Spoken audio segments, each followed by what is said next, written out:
Today I am going to be reading chapter 15 of Molly's story. All of a sudden, CJ stopped walking. There, Molly, do you see? She asked. Even my tail was tired, but I still looked up and wagged when she said my name. She was not looking down at me, though. She stared at the house on the other side of the street. Come on, Molly, she said. We started across. I thought maybe we were going to visit some new dogs.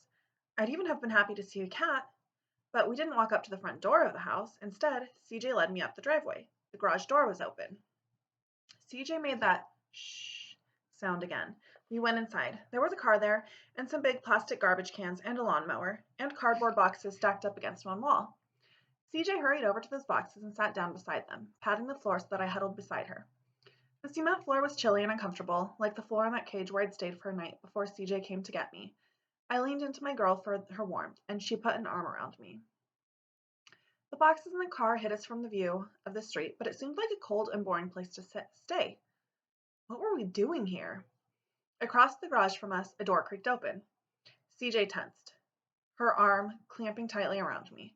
I could tell she was afraid. I looked around alertly, ready to growl and bite if my girl needed me to save her. Very gently, CJ put a hand over my muzzle, her fingers on top and her thumb on the bottom.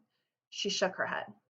Heavy feet clomped down a few stairs. I heard someone pry the lid off a garbage can and rustle as a plastic bag of trash was lowered in, but I couldn't see anything. The car, a big blue station wagon, blocked my view of whoever was in the garage with us. CJ closed her eyes. I could feel her fear trembling through her, and I wanted to defend her, but I understood that she needed me to be still and silent. This was like playing Be Quiet under the stairs back at our old house. I had to wait until CJ told me it was okay to move and make noise again. The lid went back on the trash can. The feet clomped up the stairs again. A hand hit a button. The garage door buzzed and creaked and groaned and began to lower slowly down. I twitched and jumped in surprise, shaking my head loose from CJ's hand. I couldn't help it. That noise was so loud, but I didn't bark. The garage door came all the way down and shut us in. Suddenly, it was dark. I looked at CJ's face in apology for moving when we were playing Be Quiet. We sat together for several minutes, then, very softly, CJ let out a sigh. Was the game over? I looked at her cheek again. Good girl, Molly, she whispered, and her hands relaxed their hold on me. Then I knew I'd done the game right. There were a few windows in the big door, the one that had lowered down, and there was another and a smaller door that led outside. A tiny bit of light from a street light outside reached through those windows, and slowly my eyes got used to it. I couldn't see much, but I could see the boxes and the station wagon. I could see CJ beside me. She rubbed at her eyes with her hand. Then she patted the boxes until she found an empty one. Moving very slowly and very quietly, she flattened it out into a square. She set it down on the cement floor and curled up on it, patting the cardboard so that I came and lay down next to her. CJ pulled out a sweater and sweatpants from her backpack and used them to cover us up. She put her head on the backpack like a pillow. I curled into her stomach, trying to share as much of my warmth with her as I could. She wrapped herself around me. She cried a little, quietly, into my fur, and then she went to sleep. I lay as still as I could so I wouldn't disturb her. I didn't understand anything that was happening. Why didn't CJ go to a bed to sleep like she usually did? Or if she was going to sleep on the floor, why didn't she put out that warm, rustling bag that she sometimes used? It felt wrong to sleep in this cold garage with its smells of damp cement, oil, and gasoline. Even the fascinating trash with all its delicious smells had been stuffed into a plastic container where nobody could get to it. This wasn't the right place to sleep. Again, I was reminded of those days when we played Be Quiet under the stairs all night long. Finally, CJ had come to understand that game wasn't any fun. She'd realized that my place to sleep was in her bed, with her. Why had she forgotten? But I couldn't remind her. I couldn't do anything but stay close all night, keeping her as warm as I could. Faint morning light leaked in through the windows very early. I opened my eyes, but I didn't get up or move until CJ sighed and then groaned softly beside me. I wiggled around and licked her face. Oh, Molly, she said with love in her voice. She reached up a hand to pat me and then sat up with another groan. Oh, Molly, I'm so tired, she moaned very softly. Okay, shush now, stay quiet. We have to get out.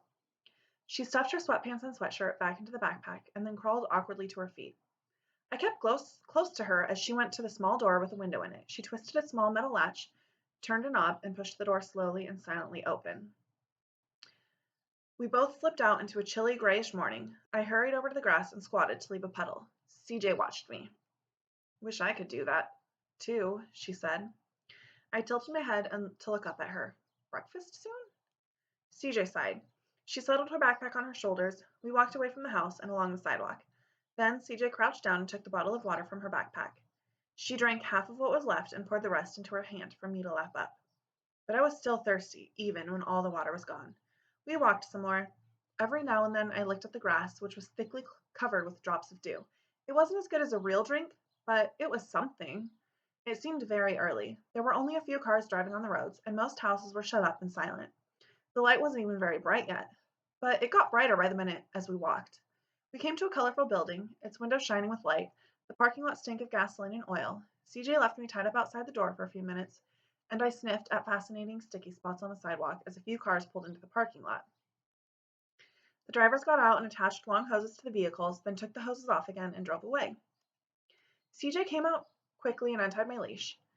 She knelt down to rub my ears. Molly, we'd better go to Andy's, she said. I can't think of anything else to do. I lapped at her nose, wondering again about breakfast. I kept wondering while CJ took me on another walk, nearly as long as the one yesterday. My feet became sore from the rough pavement, and my head hung lower and lower. CJ walked slowly too, and her feet did not lift very high off the sidewalk. My stomach was hollow and empty, and I heard a loud grumble from CJ's belly as well. I glanced up to see her rubbing her hand over her stomach and making a face. We kept walking. After a long time, my nose began to catch a hint of a familiar scent. Dogs. Lots of dogs. My head lifted a little bit, and my tail even swished back and forth a few times. If we were going to play with Andy, there might be something to eat. I needed a good meal, not just a treat. But a treat would be better than nothing. Finally, I recognized the parking lot of Andy's building. CJ hesitated before the front door, anxiety spiking inside her. Then she took a deep breath and pushed it open. We walked in. It smelled fantastic. There was Luke and all the other dogs, of course, but even better, I could smell their food. Other food, too, on a table against a wall. There were platters full of round pieces of bread. Some were plain, some were rich and sweet. There were big metal jars of coffee, too. I recognized the smell. Gloria drank it in the mornings. I drooled and tugged at the leash, but CJ held me tightly. People were sitting in chairs as usual, and Andy and Luke were playing. She held him on his leash and was leading him up to a lady with short white hair. CJ? She called with a puzzled look on her face. Just give me a minute, she said to the people in the chairs, and she and Luke came over to us.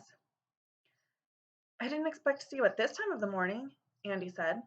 While Luke sniffed me briefly, I hardly had the energy even to raise my nose to him. Some of my volunteers can only come before work, Andy went on. She waved a hand at the people in the chairs. What's up? CJ put most of her weight on one heel and shifted back and forth a little. I just thought maybe you'd need some help, she mumbled. Andy frowned. Isn't it a school day? Yeah, I'm going. Soon, CJ said. I just kind of thought. Her voice trailed off. There was a moment of silence. Luke sat down, bored, waiting for Andy to get back to the game. When Andy spoke next, her voice was gentle. Well, I'm always glad to see you and Molly here, CJ. You know that, right? CJ nodded.